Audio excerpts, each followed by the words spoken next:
Hi, Mandy Sackett with the Surfrider Foundation. We're pleased to see local governments working cooperatively with the Coastal Commission to coordinate this statewide approach for sea level rise adaptation. The solutions will be implemented locally and regionally. However, statewide science, planning, and policy really has to guide those efforts. And the local government working group's joint statement on adaptation, we believe really marks a step forward in developing shared principles, and we're so glad to see it out and appreciates this on cultivating creative adaptation solutions and the importance of updating local coastal programs. And it includes an acknowledgement of basic sea level rise planning needs, such as the use of best available science, policies, and on disclosure and assumption of risks, and policies to ensure that new development is appropriately sited away from the immediate shoreline, and the need for a phased approach to adaptation. And while these are all vitally important, they're not going to be nearly enough given the urgency of sea level rise, the devastation it will bring, more so if we're unprepared, and just the length of time it's going to take to really plan. So moving forward, we suggest that the working group strongly acknowledge the urgent need to plan over a longer horizon of 50 to 100 years and prepare for worst case scenarios, especially for critical infrastructure.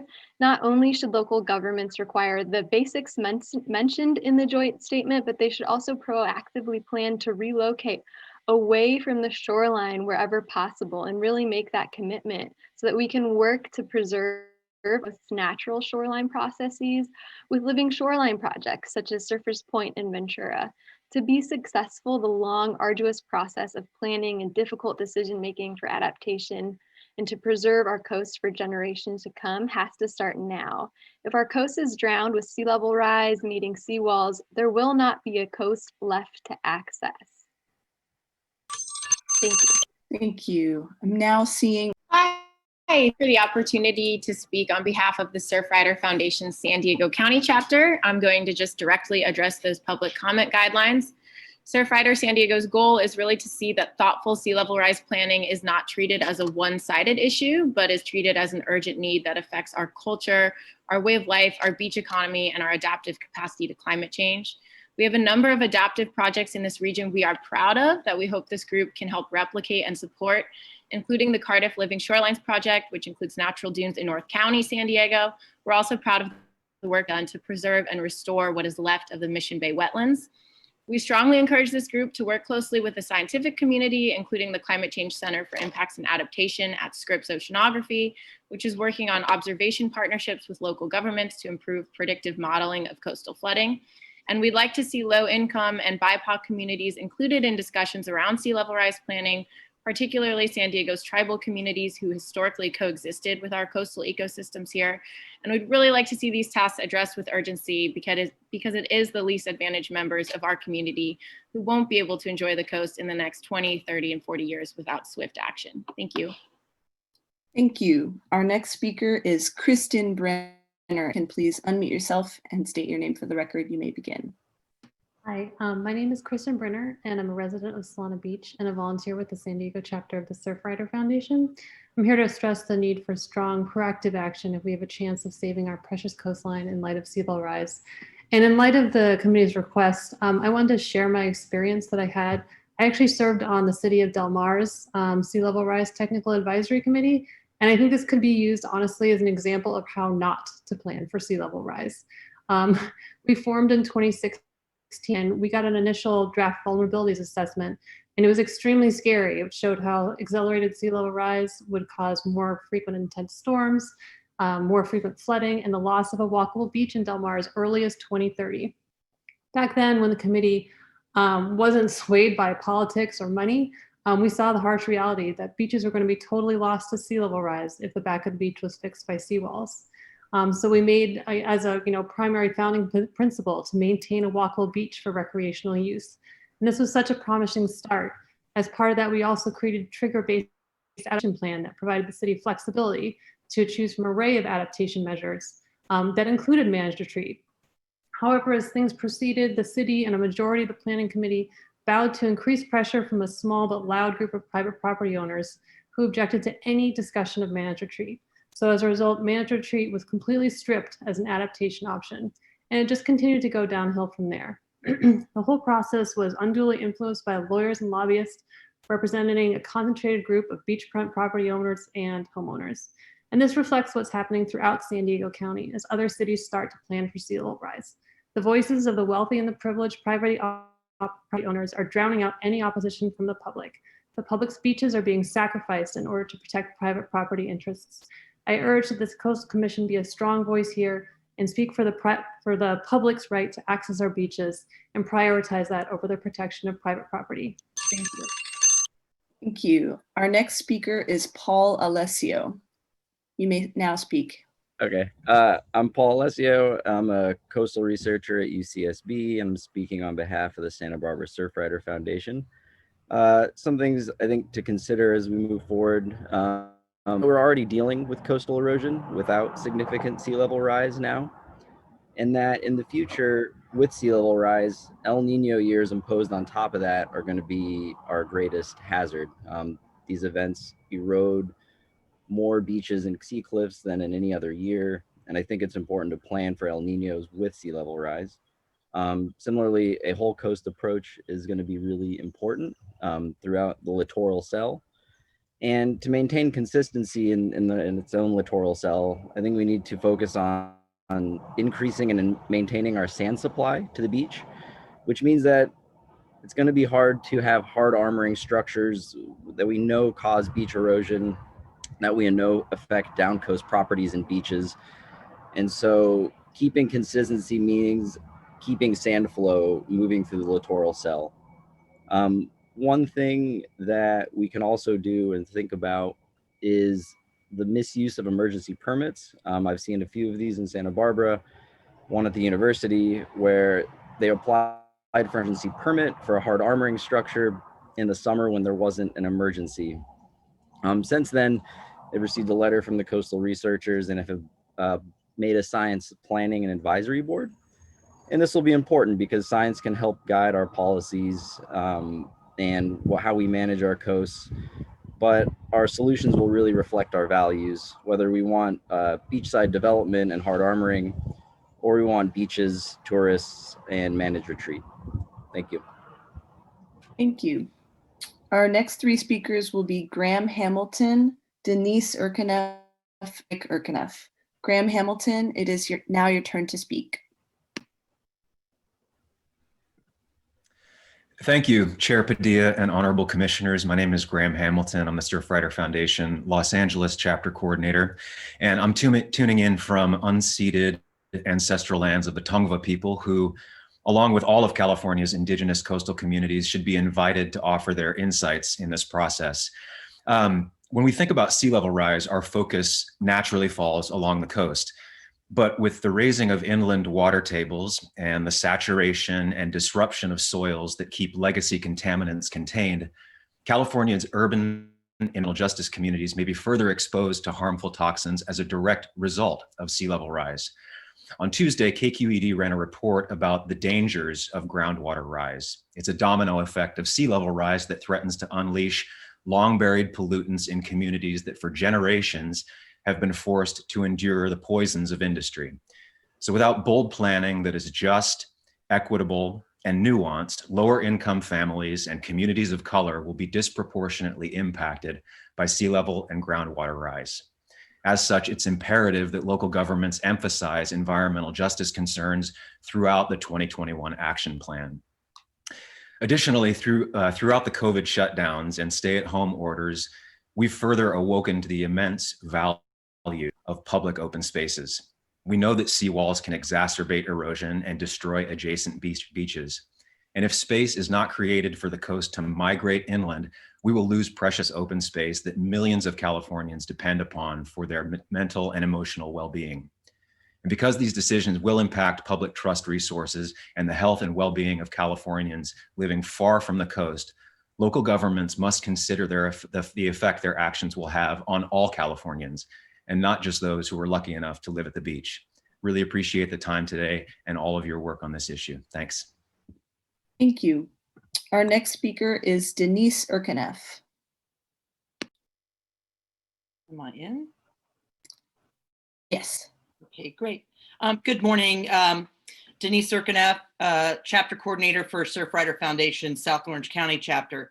As Vice Chair Brownsy stated last week in the commission meeting, we know that many of California's local coastal management plans are very late in the game. And we're no longer talking about replacing man-made amenities or structures that Mother Nature and our ocean is reclaiming every month up and down our coastline. Of course, comprehensive long-term sea level rise plan and policy is urgently needed. And we thank the working group, the commissioners and staff for your efforts on that behalf. Emergency measures are failing miserably. Riprap, revetments, sand cubes, and the like are proving no match for long-term sea level rise and coastal erosion. And we need phased adaptation, managed retreat, and living shoreline plans sooner than later. Many haphazard band-aided projects are continuing without clear guidance to coastal cities and government entities. And it will cost more to the public tomorrow if not addressed today. Of course, we have the added pressure of private coastal groups and special district homeowners that are worried about the ocean's impact on their private property. But they do have the means and the deep dollars to delay, engage in legal, prolonged attempts to override science and what they acknowledge and see is actually occurring: sea level rise and serious coastal erosion. Please remember that the Coastal Commission is chartered to preserve the public trust, our beaches, for all. Compliance and non-compliance issues are coming to the commission in record numbers. It's just plain wrong that we have to fight these issues for years and years, exhausting Coastal Commission staff, budgets, legal, and other watchdog groups' time, talent, and effort. Thank you. Thank you. And our next speaker is Rick Urkaneff. Please state your name for the record and you may begin.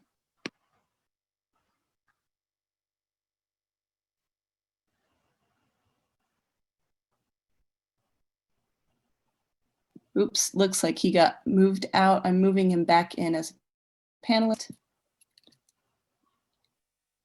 Rick Urkaneff, are you back in as a panelist? Sorry about that. I believe so. Okay, we can hear you.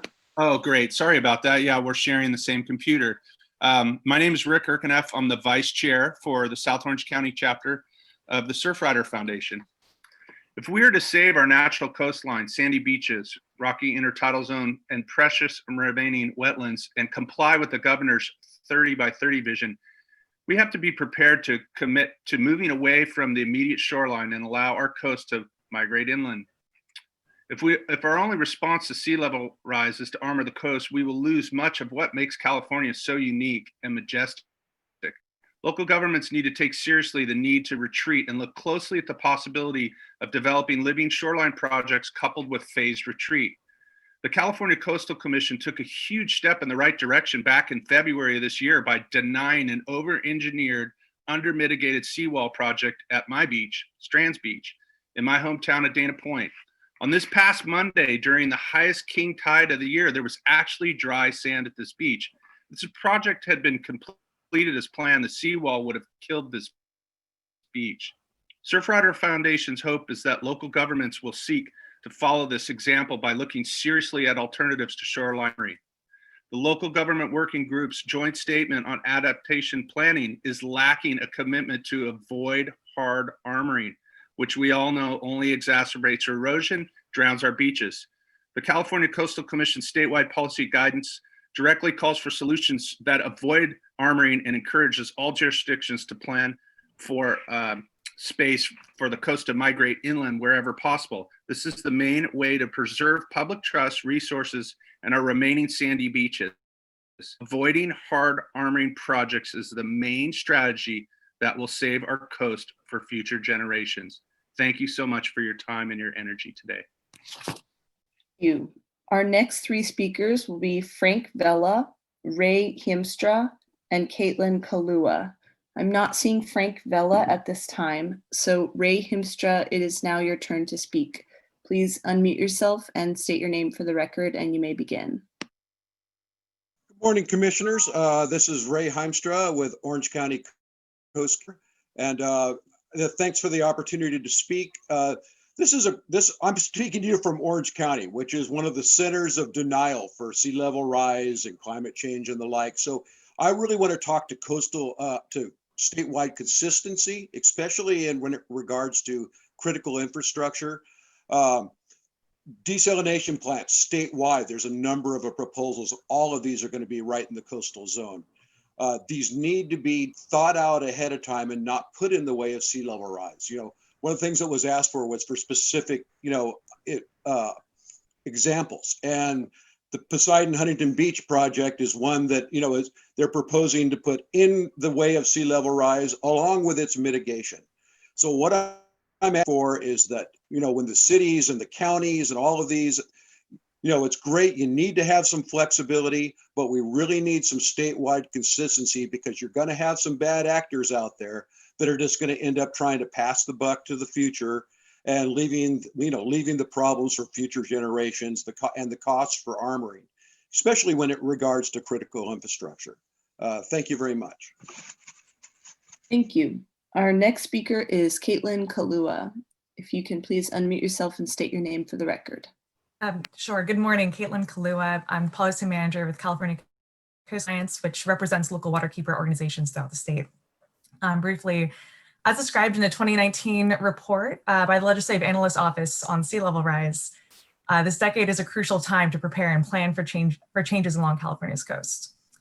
Essentially before more extreme and more expensive solutions are the only option for California to act. This includes proactively investing in natural infrastructure that can help both protect existing communities and bolster ecosystems such as sand dune restoration, wetland restoration, and some areas oyster reef act as natural barriers to wave and storm surge. And especially given the 50 to 100 plus year lifespan of most infrastructure and buildings, there really is a need to avoid building in sea level rise inundation zones. Sites that may have seemed safe for 80 or 100 years might now only be stable for 40 or 50 years as the risk of coastal flooding increases over the next century. My organization, California Coastkeeper Alliance, is committed to ensuring the resilience of California's coast for both its communities and its habitat, and ultimately to ensure that taxpayers' dollars are not wasted on projects and development that will be underwater. We're working to ensure that both the state and local governments are provided the resources they need to comprehensively and responsibly plan for sea level rise, not only on our coast, but in all areas that are vulnerable to inundation. One effort I would like to flag is Assembly Bill number 67, which was introduced just last. This bill will direct the state to develop a standardized methodology to conduct an economic analysis of sea level rise risks and adaptation strategies, including the risk of no action, which is to be shared across all state agencies and local governments. We ultimately encourage this committee to consider these long-term economic impacts when considering future projects and to avoid building in inundation zones to protect the safety of our communities and to prevent losing unique, irreplaceable coastal habitat. Thank you for the opportunity to comment. Thank you. Our next three speakers are Craig Cadwallader, Lydia Ponce, and Melinda Cotton. Craig Cadwallader, it is now your turn to speak. Good morning, commissioners. My name is Craig Cadwallader, and I'm speaking on behalf of the Surfrider Foundation South Bay chapter that's in the LA area, and I serve as policy coordinator for the chapter. And rather than repeating the excellent points that have been mentioned previously, I'd like to share with you some of my experiences that are related to sea level rise in the South Bay area. I used to rent a property on the Strand in Hermosa Beach, and I remember going through the El Nino storms of 82, 83, and in the 90s, excuse me, where seawater actually ran completely across the beach. In fact, I had to sandbag my kitchen door, which were Dutch doors facing the ocean, to prevent seawater from rushing in underneath the door. I got admonished for that for using beach sand when the city had a pile of sand on the city hall lot. But that's an example of what we're going to see in the future. I also am aware of the Broad Beach Homeowners Association attempt to get sand from Manhattan Beach to replenish their diminished beach because of the armoring of the revetment they put there. So I would hope that local coastal plans would include more of a focus on hard armoring and managed retreat. And the place I used to rent is now replaced by a $16 million house. And the infrastructure exposure to sea level rise is excessive. I hope it's included in the working group's statements. Thank you.